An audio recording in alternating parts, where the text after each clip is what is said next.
very nice technique. Um, Another one here is this. There's a myth. Growing up, I thought Roberto Carlos was like an amazing free kick taker in terms of his conversion rate. Well, one of these guys is a free kick guy. But here's the thing. Roberto Carlos scored the most iconic, greatest, best, we will get there, but he scored the most iconic free kick ever scored.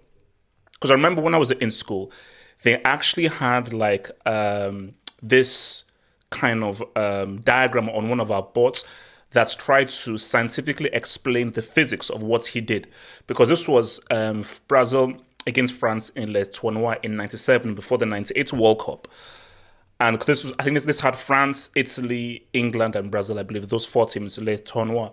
So where the ball literally, it went away from the goal and then busted. So I think really what was the thing about the free kick was how hard he hit it. And the kind of ferocity of how he hit it and where he hit the ball made it do a once-in-a-lifetime thing. Roberto Carlos can try and do that 1,000 times. He will not be able to score it with that kind of an accuracy. But he wasn't as great a free kick taker. I think I can remember, I think 2 free kicks that Roberto Carlos scored. So his conversion rate wasn't very good. And I remember every single time he'd step up to take a free kick for Real Madrid or Brazil, guys would be like, oh, my, here we go. And I'm like, whoa. So I was like, so afterwards I was like, wait a minute, no. He just scored the most iconic free kick, but in terms of a consistent free kick threat, he just wasn't that. So that was the big footballing like urban myth of like, oh, Roberto Carlos is like an amazing free kick taker. No, he just scored one iconic free kick. And another honorable mention I wanted to bring up was this dude, Jose Luis Chilavert, who played for Paraguay. And also, he tried to run for president, obviously unsuccessful, I think, with the youth party, but that failed. So he was a politician as well. Now, what's the funny thing about this image here? Yes, he's a keeper.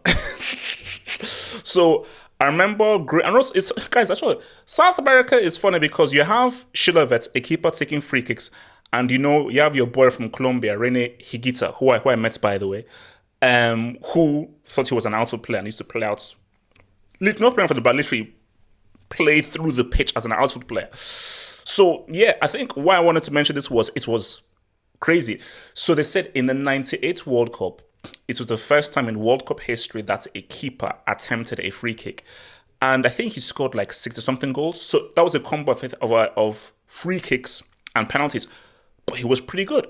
But what was just so crazy, why I wanted to mention this, because we're talking about free kicks, is the fact that you had a keeper coming in to take free kicks, and he was good.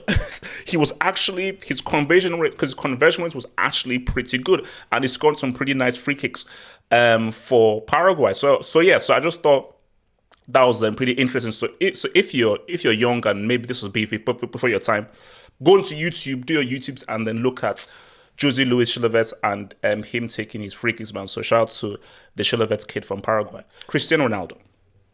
You have to admit that. And Cristiano Ronaldo, I think his technique was, a bit similar to Juninho's, where it was standing still and he would hit it. So his technique was like Juninho's, but Juninho just really fully perfected it. Because remember, Cristiano was like after Juninho, so he probably got influenced by Juninho, I believe. I think, he probably did. Yeah, I think he probably did. Yeah, because remember, Juninho was at the '06 World Cup as like a new kid on the block. So yeah, Cristiano at United was lethal. I think it was against Portsmouth. I think it was the goal against Portsmouth that was freaking insane. That was a mad goal that he scored, which that ball just swerved like crazy. Who was it? I think it was James in goal. I think it wasn't James in goal. He had no freaking chance.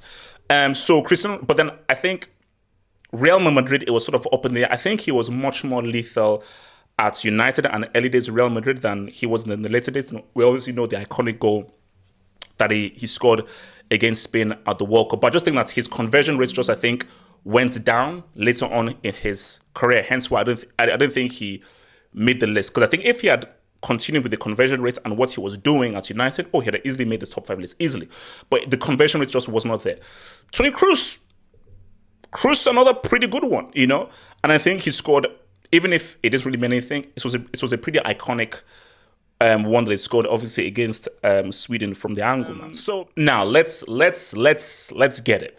So the top five. So remember, my criteria was pretty much about your technique, free kick conversion rates, threats from free kick range, and and your impact on that skill. So the first one I put in as number 5 was your boy, and this may surprise people, James Ward-Prowse. Guys, whoa. I think that, first of all, his technique is amazing. It's outstanding. And I think it's to the point where every time he does have a free kick, it is a genuine threat. And when you just look at his technique, how he strikes the ball and his approach to the ball, you can see that it isn't just a guy taking a free kick, it's a guy who is pretty much specializing at the skill. So if you look at how many free kicks he scored, the type of goals he scored, the accuracy of the free kicks that he's executed, I mean, he generally, for me, and because he's easily, when you look at the names I'll mention, he's easily the worst player amongst this 5. He's going to be the worst player that I'll actually name in this video. But it's about free kicks. It's not about how good you are of a player.